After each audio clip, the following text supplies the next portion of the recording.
नमस्कार दोस्तों, स्वागत है आप सभी का। मैं हूं आपका दोस्त और होस्ट मुकेश और आप देख रहे हो आपका अपना यूट्यूब चैनल गणितीय भैया जी। आज जो हम टॉपिक पढ़ने वाले हैं गणित का ही एक टॉपिक है, लेकिन सबसे अलग है। वो कैसे?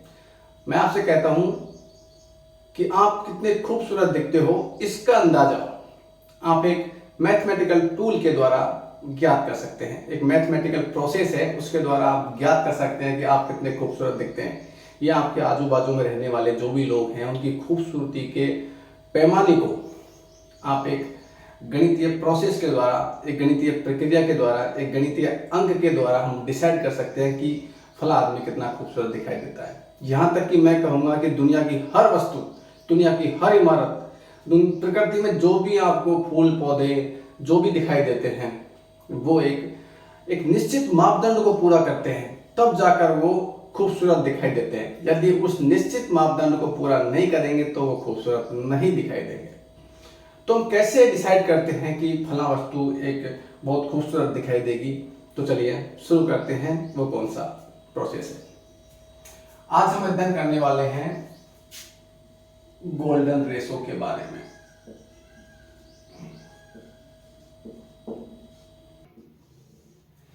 ये क्या होता है समझो। जैसे कोई भी ये लाइन बना दी मैंने,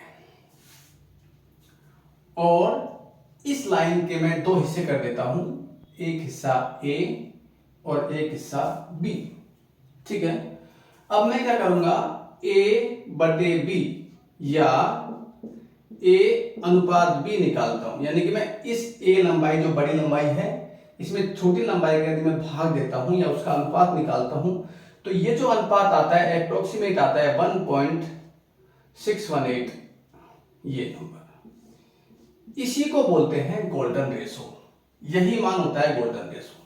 अब सबसे पहले मैं बताऊंगा कि ये गोल्डन रेशो आता कहां से है, फिर मैं आपको बताऊंगा कि इसका यूज करके हम कैसे डिसाइड करेंगे कि फला व्यक्ति सुंदर दिखाई देता है या नहीं दिखाई देता। ठीक है, तो गोल्डन रेशो का जो मैंने मान बताया आपको 1.618। ठीक है, वैसे तो ये इरेशनल नंबर है, इरेशनल नंबर है, यानी कि अपरिमेय संख्या है ये।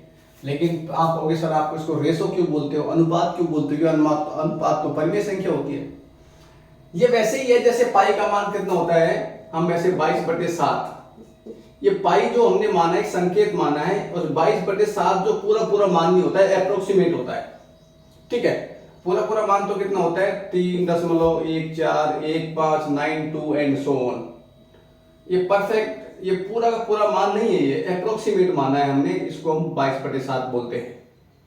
ऐसे ये गोल्डन रेशो है जिसका मान है 1.68, सॉरी 1.618 एंड सो ऑन। ये गोल्डन रेशो का एक मान है। अब सबसे पहले मैं बताऊंगा कि गोल्डन रेशो आता कैसे है। इस गोल्डन रेशो कैसे आता है, इसको समझने के लिए हमें नंबर समझना पड़ेगा, जिसको बोलते हैं फिबोनाची नंबर, फिबोनाची नंबर या सीक्वेंस, फिबोनाची सीक्वेंस। ठीक है, क्या होता है देखो फिबोनाची सीक्वेंस।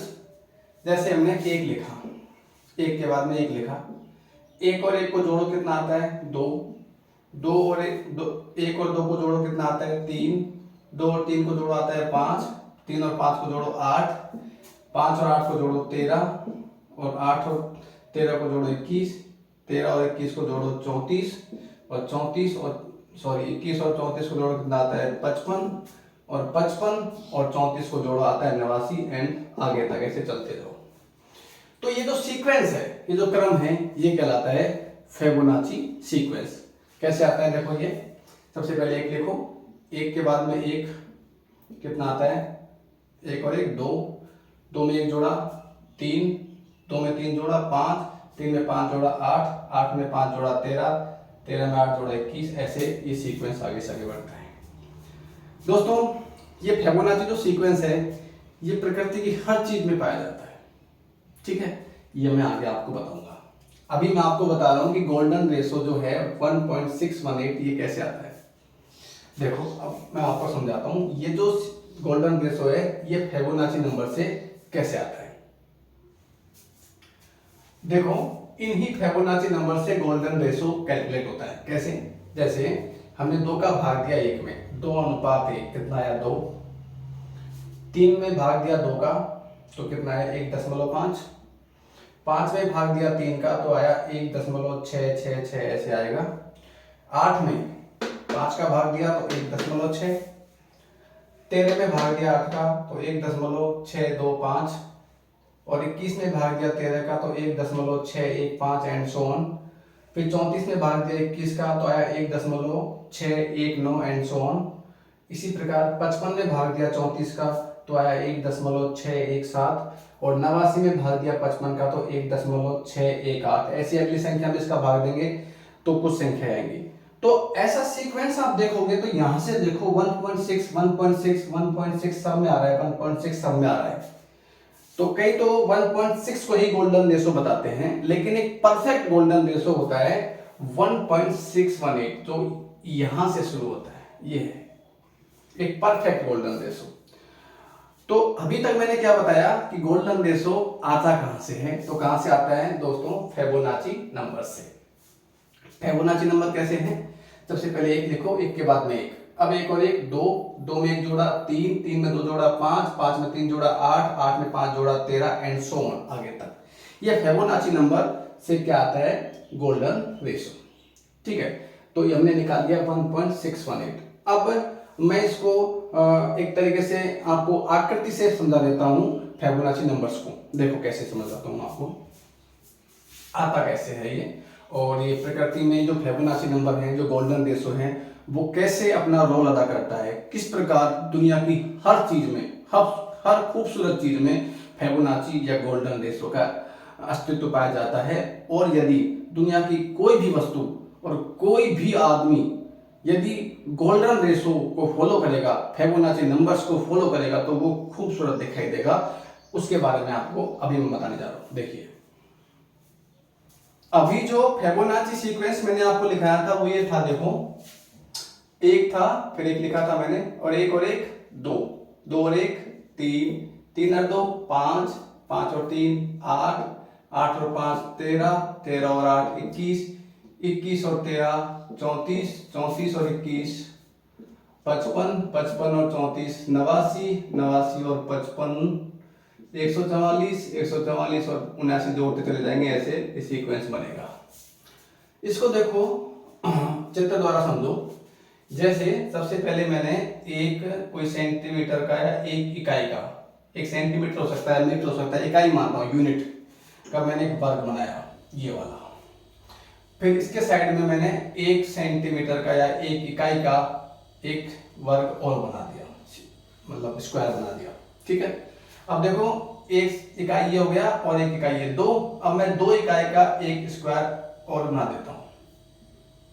ठीक है, ये वाला 2 का स्क्वायर, ये 2 का हो गया। अब 1 और 2 3, अब इसके साइड में मैंने 3 इकाई का एक स्क्वायर और बना दिया, तो ये 3 का है। ये थोड़ा सा मेरे से बनेंगे तो समझ जाना स्क्वायर है ये। ठीक है, अब देखो 5 का, तो 5 कैसे बनेगा? ये 3 हो गया, ये 4 है 5, तो 5 हो गया ना पूरी भुजा। तो ये 5 का स्क्वायर मैंने और बना दिया। ठीक है, सॉरी थोड़ा सा और बना देता हूं। ये 5 का स्क्वायर हो गया। इसकी क्या है भुजा कितनी है? 5 5। अब कितने का बनेगा? 8 का। तो देखो 5 6 और 2 8, तो ये 8 का स्क्वायर ये ऐसे बन गया। सॉरी, ये 8 का बन गया। अब किसका बनेगा? 13 का। तो 13 का देखो ऐसे बनेगा, 8 और 2 10 और 3 13। तो एक कुछ ऐसा बनेगा, थोड़ा सा इसमें बोर्ड में कम पड़ गया, तो एक स्क्वायर ये, सॉरी एक वर्ग कुछ ऐसा बनेगा ये। ठीक है, अब देखो इसमें मैं आपको समझाना क्या चाह रहा हूं वो देखना। यहां से शुरू करता हूं मैं, यहां से। कहां से होगा? यहां से होगा दोस्तों, ऐसे यहां से शुरू करो और ये पॉइंटों को मिलाओ ऐसे। यहां से शुरू किया मैंने, इस पॉइंटों को मिलाओ ऐसे, फिर यहां से, फिर यहां से, फिर यहाँ से, फिर उस वाले पॉइंट को, थोड़ा सा मेरे से बन नहीं रहा तो समझ जाना, ये थोड़ा सा घुमावदार है, यानी कि ऐसे। इसका मतलब क्या है मैं समझाऊंगा आपको। फिर ये ऐसे आगे कोई यहाँ पे मिलेगा, यहाँ पे ऐसा कुछ ऐसा ऐसे चलेगा। तो ये जो लाइन जो आपको दिखाई दे रही है, ये इस संरचना में, ये फिबोनाची नंबर से संरचना बनी स्ट्रक्चर, इसी स्ट्रक्चर को दुनिया की हर खूबसूरत चीज फॉलो करती है। और ये स्ट्रक्चर गोल्डन रेशो में बना होता है 1.618 से।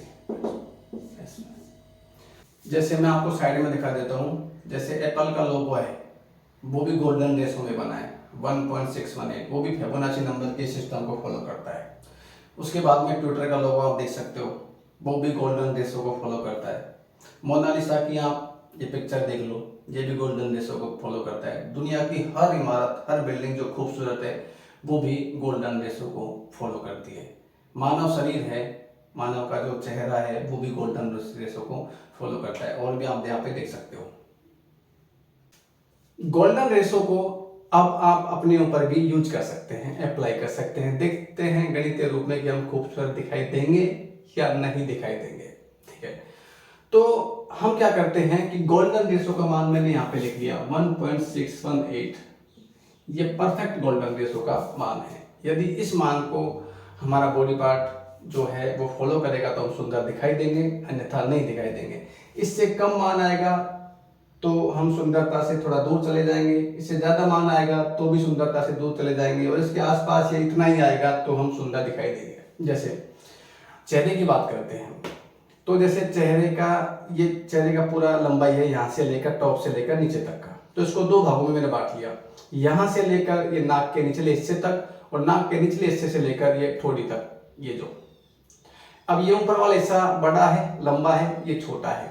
तो लंबी जो लंबाई है, ये बड़ी वाली लंबाई है, इसकी छोटी वाली लंबाई से भाग देंगे, अर्थात बड़ी वाली लंबाई का छोटी वाली लंबाई से अनुपात निकालेंगे तो कितना आना चाहिए 1.618। यदि इतना आया या उसके थोड़ा ऊपर नीचे आया तो हम सुंदर दिखाई देंगे। और यदि इससे थोड़ा भी विचलन हुआ, यानी कम हुआ या ज्यादा हुआ, तो जितना ज्यादा हुआ तो भी खूबसूरत नहीं दिखाई देंगे, और जितना कम हुआ तो भी खूबसूरत दिखाई नहीं देंगे। और पे देखो, जैसे हाथ को देख लो आप, हाथ को दो भागों में बांटते हैं हम, एक तो कोहनी तक का हिस्सा यहाँ से यहाँ तक, और एक ये छोटा वाला हिस्सा, ठीक है, कंधे तक। तो बड़े वाले हिस्से का ये छोटे वाले हिस्से के साथ में अनुपात निकालेंगे, अर्थात बड़े वाले हिस्से में छोटे वाले हिस्से का भाग देंगे तो भी कितना आना चाहिए 1.618, यदि हाथ खूबसूरत है। ठीक है, अब बात करते हैं इस हिस्से की, देख लो आप, इसको भी दो भागों में बांट लो। ठीक है, यहां से लेकर यहां तक कलाई तक का हिस्सा बड़ा है, और यहां से यहां तक का छोटा है। अब इस बड़े वाले हिस्से का छोटे वाले हिस्से के साथ में अनुपात निकालो, यानी बड़े वाले हिस्से में छोटे वाले हिस्से का भाग दे लो तो भी कितना आना चाहिए 1.618, यदि हाथ सुंदर दिखाई देगा तो। कलाई की बात करते हैं, सॉरी इस पंजे की बात करते हैं, इसको दो भागों में बांट लो, तो यहां से यहां तक का बड़ा वाला हिस्सा, ये छोटा वाला हिस्सा, इसका और इसका अनुपात निकालेंगे तो भी सुंदरता की जो पैमाना आएगा कितना आएगा 1.618। उंगली की बात करते हैं, इसको दो भागों में बांट लो, छोटा वाला हिस्सा, ये बड़ा वाला हिस्सा, इस बड़े वाले हिस्से का छोटे वाले हिस्से के साथ में अनुपात निकालेंगे तो भी कितना आना चाहिए 1.618। इसकी बात कर लेते हैं उंगली की, ये हिस्से की, तो इसको भी दो भागों में बांट लेते हैं, तो ये हिस्सा एक ये हिस्सा, ये बड़ा वाला है, छोटा वाला है, तो बड़े वाले हिस्से में छोटे वाले हिस्से का भाग दोगे तो भी कितना आना चाहिए 1.618। पूरी बॉडी की लंबाई के साथ में देखो गोल्डन रेशो अप्लाई करते हैं। मेरी जो लंबाई है उसके दो भाग करते हैं, एक सिर से लेकर नाभि तक और नाभि से लेकर तलवे तक। तो नाभि से लेकर तलवे तक का जो हिस्सा है वो बड़ा वाला हिस्सा हो गया, और जो नाभि से लेकर जो सर वाला हिस्सा है ये छोटा वाला हिस्सा हो गया। अब बड़े वाले हिस्से का छोटे वाले हिस्से, बड़े वाले हिस्से में छोटे वाले हिस्से का भाग दो, अर्थात बड़े वाली लंबाई जो है छोटे वाली लंबाई का भाग देंगे, अनुपात निकालेंगे उसका, तो भी कितना आएगा गोल्डन रेशो आएगा। और बहुत सारे हम चीजों से माप सकते हैं सुंदरता को। जैसे मेरे दांतों की बात करते हैं, तो मिडिल में दो दांत है, ये दांत दिखाई दे रहे हैं आपको, दो दांत बड़े हैं, और बड़े वाले दांतों के बगल में एक छोटा वाला दांत होता है। तो बड़े वाले दांत की लंबाई में छोटे वाले दांत की लंबाई का हम भाग देंगे तो भी कितना दिखाई आना चाहिए 1.618। यदि इतना अनुपात नहीं आया तो आपके दांत सुंदर नहीं दिखाई देंगे, भद्दे दिखाई देंगे। ये एक गणित में एक गणित जो है प्रकृति में हर जगह विद्यमान है, और जो गणितज्ञ हैं सुंदरता को भी एक पैरामीटर के रूप में डिफाइन करना चाहते हैं, पैमाने के रूप में डिफाइन करना चाहते हैं, अध्ययन भी चल रहे हैं, और जिसमें कहीं ना कहीं गोल्डन रेशो फिबोनाची नंबर है, हर जगह फैला हुआ है, हर जगह विद्यमान है। प्रकृति की हर खूबसूरत चीज जो है फिबोनाची नंबर और गोल्डन रेशो को फॉलो करती है।